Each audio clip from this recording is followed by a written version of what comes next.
আরামবাগ পৌরসভার সাফাই বিভাগের কর্মীদের ওপর জুলুম, কোনো সুরক্ষা ছাড়াই জীবনের ঝুঁকি নিয়ে কাজ করতে হয়।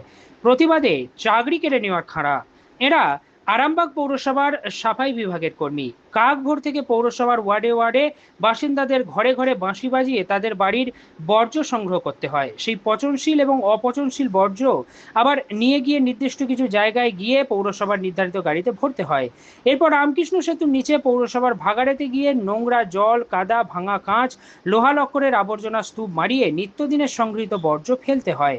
এর জন্য সরকার থেকে সাফাই বিভাগের কর্মীদের পোশাক যেমন গামবুট, গ্লাভস, মাস্ক এবং তারা যে সাফাই বিভাগের কর্মী তার পরিচয় সম্বলিত পোশাক প্রদান করার কথা থাকলেও খাতায় কলমে সবকিছু ঠিকঠাক করে রাখা হলেও কর্মীদের দেওয়া হয় না। খালি হাতে, খালি পায়ে এই কাজ করতে বাধ্য করা হয়। নোংরা আবর্জনা পরিষ্কার করতে গিয়ে কোনো কর্মী অসুস্থ হয়ে পড়লে বা আহত হলে পৌর কর্তৃপক্ষ তাকে চিকিৎসার ব্যবস্থা করবে, এটা আকাশ কুসুম ভাবনা। বরং এর জন্য কামাই হয়ে গেলে মাইনা কাটা যাবে। এখানেই শেষ নয়, এই বিভাগে যিনি এসআই জ্যোৎস্না ম্যাডাম, তিনি নাকি মানবিকতা দূরের কথা, যে কোনো অজুহাতে এই সমস্ত কর্মীদের কাজ থেকে সাময়িক বসিয়ে দেন, চাকরি খেয়ে নেওয়ার হুমকি দেন। আরও অভিযোগ, এদের সরকার নির্ধারিত মাস মাইনা সেটাতেও কোপ বসানো হয়েছে। তাদের মাসের নামমাত্র অর্থ দেওয়া হয়, পোষায় করো না হলে ভাগো, অনেকটাই যেন সেরকম। তাই এই সামান্য কাজটুকু যদি কেড়ে নেওয়া হয়, ভয়ে কেউ মুখ খুলতে পারেন না। এরই মধ্যে কেউ যদি সাহসে ভর করে প্রতিবাদ করেন, তাকে সাময়িক বসিয়ে দেওয়া হয় বলে অভিযোগ। এ বিষয়ে জানতে চাইলে এসআই জ্যোৎস্না ম্যাডাম জানান, তার বিরুদ্ধে ওটা অভিযোগের কোনো ভিত্তি নেই। পোশাক প্রদান করা হয়, খাতায় সব লিপিবদ্ধ করা আছে। কাউকেই তিনি ভয় দেখান না, বসিয়ে দেন না।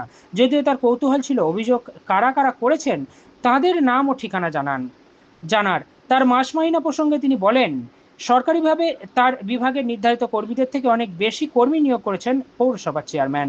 তাই বাধ্য হয়ে নির্ধারিত কর্মীদের মাহিনা থেকে কেটে বাকিদের দেওয়া হয়। প্রশ্ন হচ্ছে, নির্ধারিত কর্মীদের সরকার নির্দিষ্ট মাহিনা কাটার অধিকার চেয়ারম্যানকে কে দিয়েছে?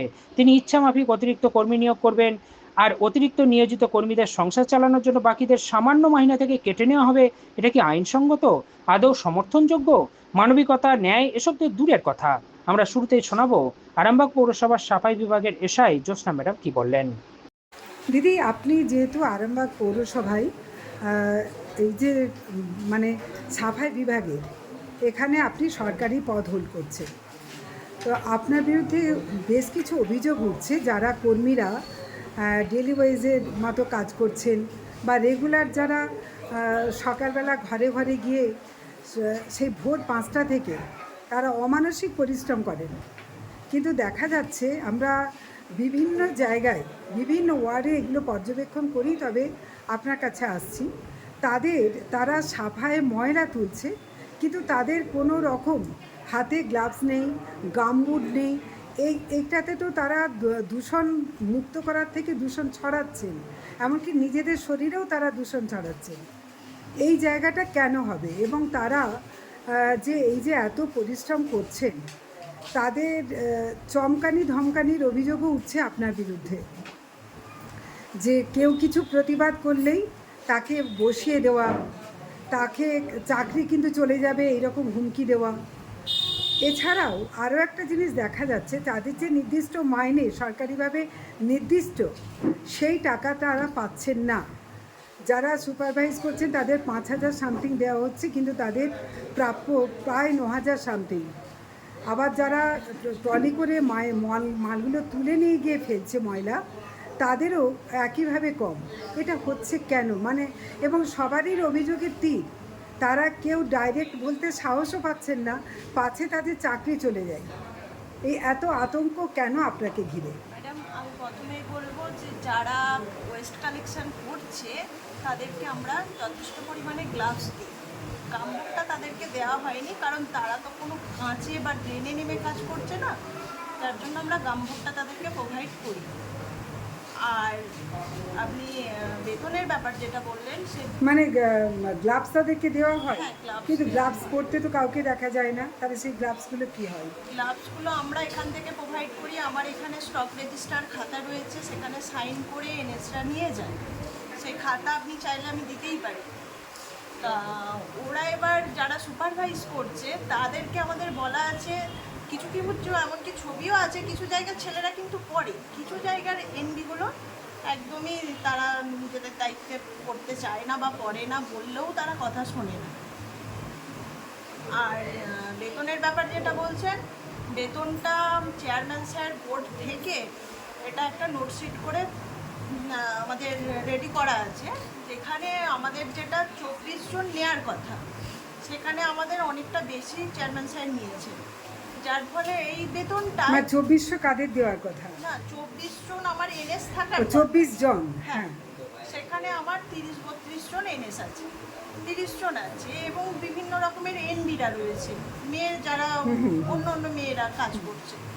তা সেই বেতনটাই সবাইকে ডিস্ট্রিবিউট করে দেওয়ার জন্য, মানে যেটা ওদের আমরা সুডা থেকে যে ফান্ডটা পাই সেটা হচ্ছে 24 জনের, সেই ফান্ডটাকে ডিস্ট্রিবিউট করে দেওয়া হয় ওই বাকি মানে বাধ্য হতে হচ্ছে বাকিদের মধ্যে ভাগ করে ব্যালেন্স রাখা। ওর জন্য ব্যালেন্সটা করার জন্য আমাদের অফিসে বোর্ড থেকে তখন একটা নোটশিট করেছিল, সেই নোটশিট অনুযায়ী আমি বেতনটা দিই। তাহলে সরকারিভাবে যদি নির্দিষ্ট যে 24 জনের, তাহলে অধিক নেয়ারই বা কী প্রয়োজন ছিল? যদি মাইনেটা বা তাদের প্রাপ্য মাইনে, ধরুন আপনার প্রাপ্য যে অর্থ, সেটাকে আপনি কি কোনোভাবেই চাইবেন যে আপনার পরিশ্রম হবে অথচ আপনার মাইনেটাকে ভাগ করে, যেহেতু দপ্তর লোক নিয়োগ করবে অতএব আপনাকে তার ভাগটা দিয়ে দিতে হবে? সেটা তো বোর্ডের ব্যাপার, আমি তো সেই ব্যাপারে কথা বলতে পারবো না। আমার কাছে যেটা উপরে চেয়ারম্যান স্যার থেকে বোর্ড থেকে যেটা ডিসাইড করে দিয়েছে, আমি তো তার বাইরে কিছু করতে পারি না।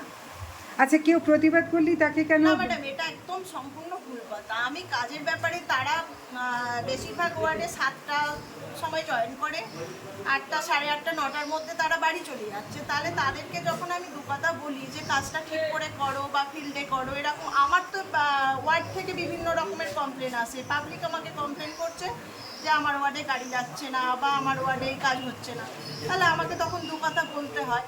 আমি কিন্তু চাকরি খাবার ব্যাপারে কেউ নয়, জাস্ট আমিও একজন কর্মচারী। অনেক ধন্যবাদ। এবার শুনুন ক্ষুব্ধ সাফাই কর্মীদের একাংশ কি বলছেন। আরামবাগ টাইমসের রিপোর্ট। অফিস থেকে কোনো গ্লাভস কিচ্ছু দেয়নি? আমরা বলেছিলাম গ্লাভসের জন্য, ওদের গ্লাভস আসে না এখন অফিসে। আমাদের কাজে জামা প্যান্টগুলোও দেয়নি। তাহলে পৌরসভা থেকে আপনাদের জ্যোৎস্না ম্যাডাম যিনি এসআই, তিনি বলছেন আপনাদের সম্পূর্ণভাবে গ্লাভস নাকি দেওয়া হয়ে গেছে, সব খাতা কলমে সব আছে। আমরা কোনো গ্লাভস পাইনি, গ্লাভস যদি দেবো বলে খালিতে কাজ করছি। এই এত নোংরা। অফিসে গামবুট এসেছিল, হ্যাঁ। গামবুটও আমাদেরকে দেয় না। আমরা অনেকবার চেয়েছি গামবুট, হাত গ্লাভস। সেটা তো প্রয়োজন, এত নোংরা, আপনাদের তো শরীর ক্ষতি হবে। বলতে হলে কী করবো? চেয়ারম্যান করে আগের বারে সাইকেলে বলা হয়েছিল, কেউ কিছু বলেও না, একা বলতে গেলে খারাপ হবো।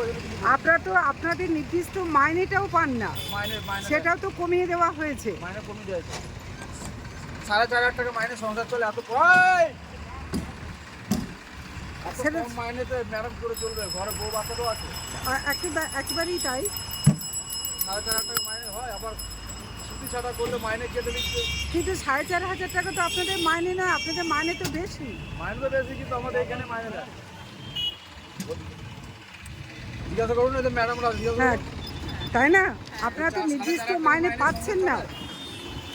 তার আপনারা একবারও জানতে চাননি যে যেখানে আমরা শুনলাম যে আপনাদের যিনি এসআই ম্যাডাম জ্যোৎস্না দেবী, তিনি বলছেন যে আপনাদের যা নিয়োগ করার কথা তার থেকে নাকি বেশি নিয়োগ চেয়ারম্যান করেছেন, আপনাদের মাইনা কেটে তাদেরকে দেওয়া হয়।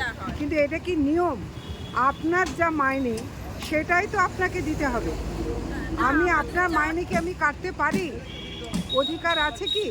তাহলে এটা হচ্ছে, আপনারা প্রতিবাদ করতে ভয় পান? ভয় পান না, মাইনে তো বাড়াবে বলে একা শুনেছিলাম। বললে হবে না দিদি ভাই, সবাই মিলে যতগুলো স্টাফের ছেলে আছে, আমি যেটা মনে করি সব স্টাফের ছেলেরা মিলে বললে একটা সিদ্ধান্ত কি হয়তো হবে। একলা বলতে গেলে বসিয়ে দিবে অফিস থেকে, বসিয়ে দেবে? বসিয়ে দিবে। মানে এই রকম চমকানোটাও হয়, বসিয়ে দেবে? এর আগে বলা হয়েছে, একা কিন্তু- বলতে গেলে আপনি খারাপ হয়ে যাবো। সবাই মিলে না বললে এসব প্রতিবাদ কেউ করবে না, সবাই ভয় করছে যে কি বসিয়ে দেয়। মানে এই সুযোগটাই আরামবাগ পৌরসভা নিচ্ছে। হ্যাঁ, আমরা অনেকবার বলেছিলাম অফিসে যে আমাদের মাইনেটা বেতনটা বাড়ান, বেতনটা বাড়ান। তুই বলতে পারবে হ্যাঁ? মাইনে আমাদের বেতন বোধ হয় 107 টাকা। মানে বোধ হয় সেটাও আপনারা জানেন না, আপনাদের যে কতটা কম দেওয়া হচ্ছে, কি পাওনা, কিছুই আপনারা জানেন না, আমাদের 4,800 টাকা করে দেয়। শুধু এইটুকু। হ্যাঁ, এবার মাসের দিনে কত করে পড়ছে সেটা দেখুন না। তাই তো পাবে। মানে আপনাদের না জানার সুযোগটা নিচ্ছে।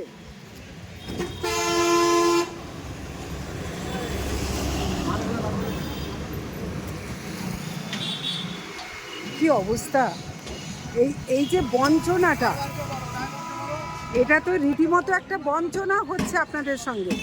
আপনাদের ইউনিফর্ম দেওয়া হচ্ছে না, গামবুট দেওয়া হচ্ছে না, হাতে গ্লাভস নেই। এই ময়লাগুলো এইভাবে হাতে করে তুলবে, এই হ্যাঁ কাদাতে নেমে মাল তোমার ইয়ে তো কাজ করতে হয়। সেটাই তো। এত কাদা দেখলে তোমার নিচে নামবে না, এত কাদা। এবার কাদার ভিতরে কি আছে না হ্যাঁ। আছে দেখতে পাচ্ছি না। কিচ্ছু দিচ্ছে না, আর মাইনেটাও কেটে নিচ্ছে।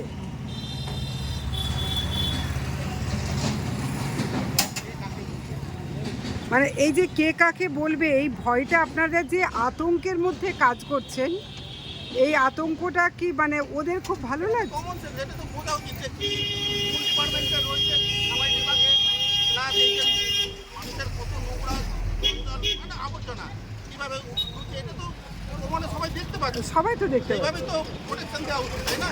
একেবারেই।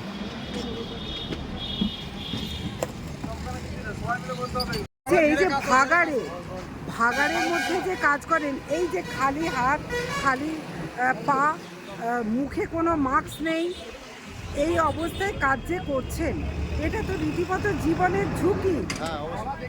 হাত পা কাটে তো, হাত পা কাটলে ট্রিটমেন্ট করে পৌরসভা? করে না, পৌরসভা কোনো ট্রিটমেন্টও করবে না, সব দায় আপনার নিজে। এরপর যদি অসুস্থ হয়ে আসতে না পারেন, মাইনে কাটা যাবে। দেবে তো আপনার মাইনে কেটে নিচ্ছে এমনিতেই, তারপরেও আসতে না পারলে মাইনে কাটবে। হ্যাঁ, মাইনে কেটে নেয় তো, আমাদের তো ডেলি লেবারই কাজ, আমাদের কাজে এলে বেতন নজের বেতন নয়। তাহলে আপনি অসুস্থ হলে তার দায়টা কে নেবে? তো নিজেদের থেকে কোনো পৌরসভা অফিস কোনো স্টেপ নেয় না। কেউ কোনো স্টেপ নেবে না। আপনাদের কি মনে হয় এটা মানবিকতা? কখনোই তো মানবিকতা হতে পারে না। প্রত্যেক মানুষের একটা একদম, শরীর থাকলে অসুখ করবেই। আর সব থেকে হচ্ছে এই আবর্জনা, কিচ্ছু নেই। আর পৌরসভা থেকে বলছে সব অ্যালটমেন্ট হয়, আপনারা দেখতে পাচ্ছেন তো।